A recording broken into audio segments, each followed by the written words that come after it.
네, 안녕하세요. 여러분들의 구독과 좋아요로 이 채널이 유지되고 있습니다.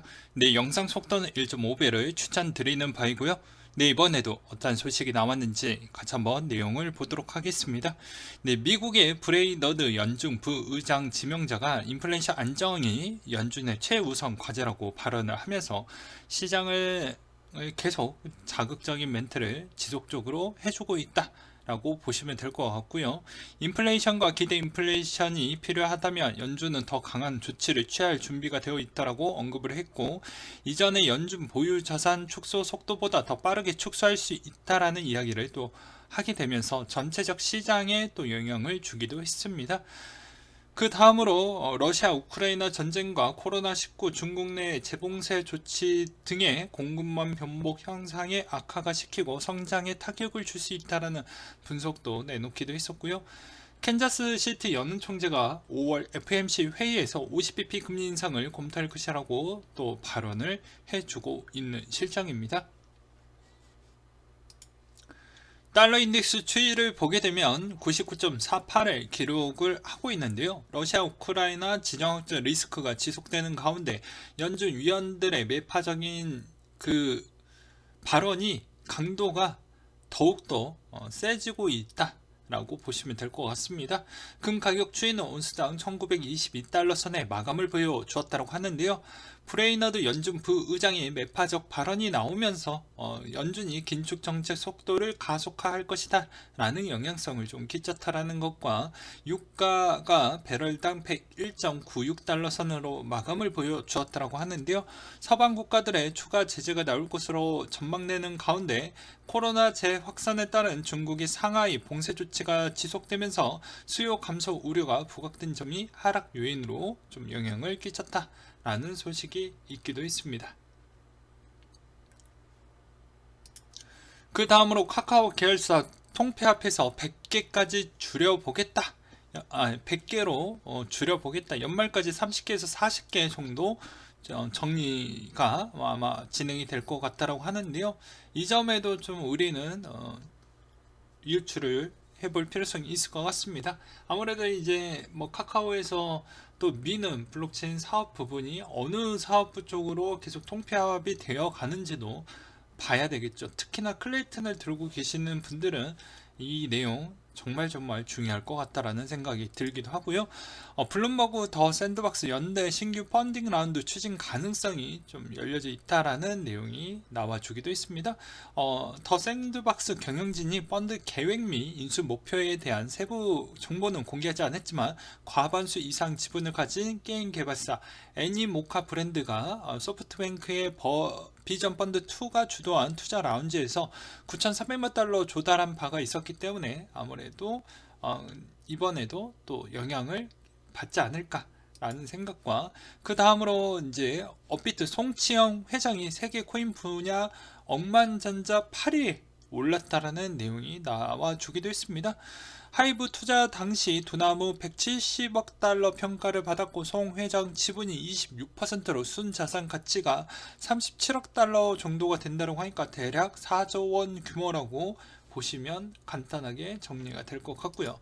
스리랑카 국가 부도 위기로 한국 협력 사업에 따른 먹구름이 있다, 부실 채권이 일어날 수 있다 라는 이야기도 많이 나오고 있는데, 러시아 쪽 이게 따른 경제적 제재로 인해서 러시아에 따른 그런 미국의 초강수 달러 결제 부분도 어느 정도 막겠다, 다 막아버리겠다, 이 정도로 지금 나가가고 있다 보니까 유럽이 생각보다 정말로 그런 방향으로 갈 수 있을까?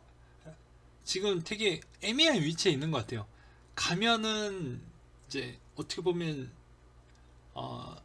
인기는 얻을 수는 있겠지만 나중에 시간이 지나면 삶에 못 견디겠다라는 또 목소리가, 이중적인 패턴이 같이 올 것인데 그걸 과연 이겨낼 수 있을 것인지 저는 그게 매우 궁금해지기도 합니다. 그러니까 민심이 되게 약간의 이중성이 좀 있어요.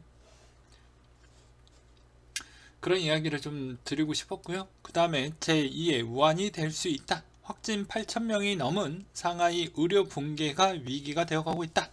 이것으로 인해서 유가가 어느 정도 잡혀가고 있다 보니까 아무래도 뭐 연준이 생각하는 50bp까지 뭐 할 것이냐 아니면 25bp로 그대로 할 것이냐 이 이야기가 자꾸 많이 나오고 있죠.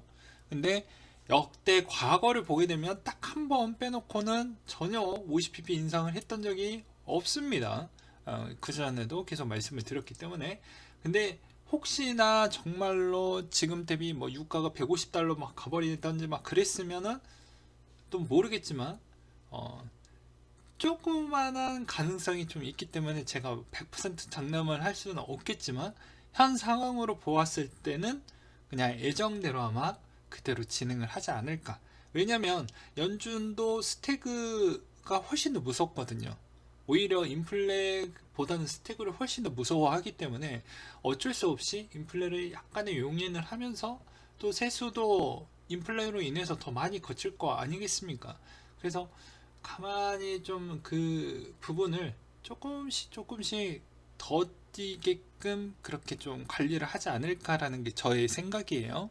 그리고 상하이 쪽의 물류 부분이 생각보다 원활하지 못한다라는 점이 이제 이번에 어떻게 후행으로 나올 것인지도 좀 봐볼 필요성이 있거니와, 그 다음으로 이제 상하이 쪽의 이 의료 붕괴 이야기는 제가 이제 중국에서도 의료 쪽을 좀 확인을 해보고 또 조사도 해보기도 했었는데요. 재밌는 점이 이쪽이 왜 의료 붕괴가 나오냐면 확진자가 한번 나오기 시작하면 미친듯이 나오거든요.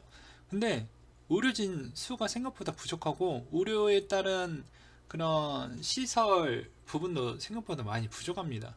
그래서 그게 감당이 안 돼요. 그래서 임실 시설물을 많이 한다라고 해도 그거 가지고도 안 됩니다. 참고로. 그래서 오히려 의료 붕괴 가능성이 매우 높거니와, 그리고 해당에 있는 의사진하고 의료진 분들의 그 업무 강도가 상상을 초월합니다. 한국 대비보다 훨씬 높아요. 그래서 지금 그런 이야기가 엄청 많이 나오지만 영상으로는 거의 안 나오죠. 그래서 그런 걸 좀 고려를 했었을 때는 견뎌내기에는 좀 어려울 것 같아요. 근데 그럼에도 불구하고 이거를 만약에 이겨낸다라고 하면 제가 정말 말도 안 되는 정도라고 제가 저번에도 말씀을 드리기도 했죠. 그리고 푸틴 에너지 식량 위협에 러시아 적대시하는 국가 식량 수출 철저히 감사하겠다. 그러니까 러시아도 제 지인이 있는데 그것도 한두 명 있는 게 아니라 좀 많이 있습니다. 물어보면 다 똑같이 이야기를 해요. 물가 생각보다 영향은 있긴 하지만 그렇게 뭐 못 살 정도는 아니다. 그리고 러시아에서도 곡물 부분이나 그 다음에 어떻게 보면 에너지 부분도 같이 갖고 있기 때문에 러시아에서는 어느 정도 버틸 수 있을 만한 힘은 갖고 있습니다. 뭐 한 달, 두 달 만에 뭐 죽을 만한 러시아가 그 정도로 준비 안 하고 이걸 터뜨렸던 게 아니기 때문에 기존 형태에서 얻을 수 있을 만한 부분은 얻으면서 또 손실 날 수 있는 부분은 또 내어주면서 아마 5월달까지는 맞이를 하지 않을까라는 이야기도 많이 나오고 있는데, 대부분 전문가 의견 분들은 뭐 5월 중에 거의 다 합의를 다 볼 것이다 라는 이야기에 거의 합을 맞춰가고 있는 실정인 것 같아요. 그러면서 이제 아무래도 이제 키는 유럽에 갖고 있는데 미국보다도 유럽이 아무래도 이제 또 뭐 겨울이 또 돌아오죠. 아예 겨울에 안 돌아오는 거 아니니까요. 거기에서도 독일과 프랑스, 특히 영국 이쪽이 정말 취약하기 때문에 아마 규제에 따른 농도를 그렇게 심각하게 하기에는 매우 어렵다라고 저는 그렇게 생각을 하고 있습니다.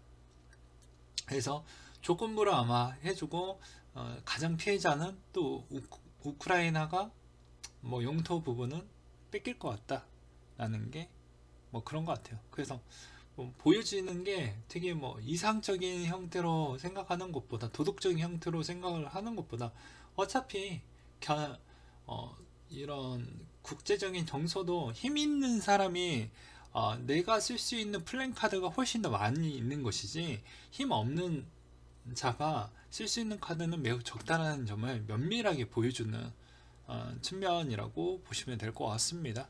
그러니까 우리도 뭐 투자를 할 때도 투자에 따른 체력을 잘 키우면서 잘 하시길 바라겠어요. 스타벅스, 코카콜라, 맥도날드도 NFT를 진행을 하겠다라고 이야기를 하고 있는데, 뭐 저번에도 계속 말씀을 드리기도 했지만 계속 이런 이야기를 하는 이유는 말씀을 드렸죠. 메타버스 안에 스타벅스에 따른 상표권을 등록을 하면 기존에는 우리가 쓰고 있는 어플로 통해서 배달의 민족에서 주문을 했지만 그럴 필요 없이 그냥 메타버스 안에서 주문을 내면은 스토어 시장이 죽어버리겠죠. 그렇기 때문에 그걸 감안하고 상표권을 미리미리 다 등록을 해 놓는 겁니다. 혹시나 메타버스 안에 상표권 등록이 안 되어져 있으면 곤란해질 수가 있겠죠. 예, 앞으로 미래를 또 바라보았을 때, 그리고 제2의 코로나가 아예 안 온다라고 볼 수는 없으니까, 안 온다라고 하면 아파트 시장 자체가 죽어야 되는데 또 그렇지 않고, 중국 마찬가지로 아파트 시장이 훨씬 더 커져 나가고 있기 때문에 이거는 좀 어려울 것 같습니다. 제가 봐도. 그리고 그레스케일에서 이제 이더리움, 솔라나, 아바란체가 언급이 됐다라는 내용이 나와 준 게 있었는데요. 해당 보고서에서 계속해서 사용자가 경쟁 블록체인으로 이동하는 것은 과거의 탈중앙화 금융 서비스 및 NFT에 따른 압도적인 수요로 인해서 이더리움 노프 가스 요금과 네트워크 혼잡으로 인해서 저렴한 도시로 이동하는 것과 같다.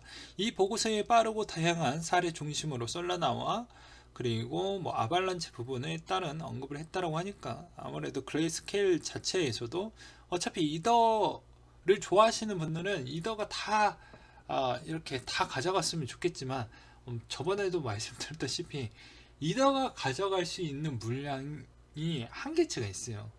네, 한계치가 있습니다. 모든 건 다 한계치가 있어요. 근데 그 한계를 돌파하려고 하면 엄청난 막대한 자금도 필요하고 그만큼 더 많은 기술도 필요하고 그런 거거든요. 자, 독점은 가져갈 수 있지만 그걸 지분 점유율 추이를 100을 다 채울 수는 없다. 그러니까 어느 정도는 내줄 수밖에 없는 부분이 있거든요. 그러면 그 다음 이더리움이 누가 될 것이냐?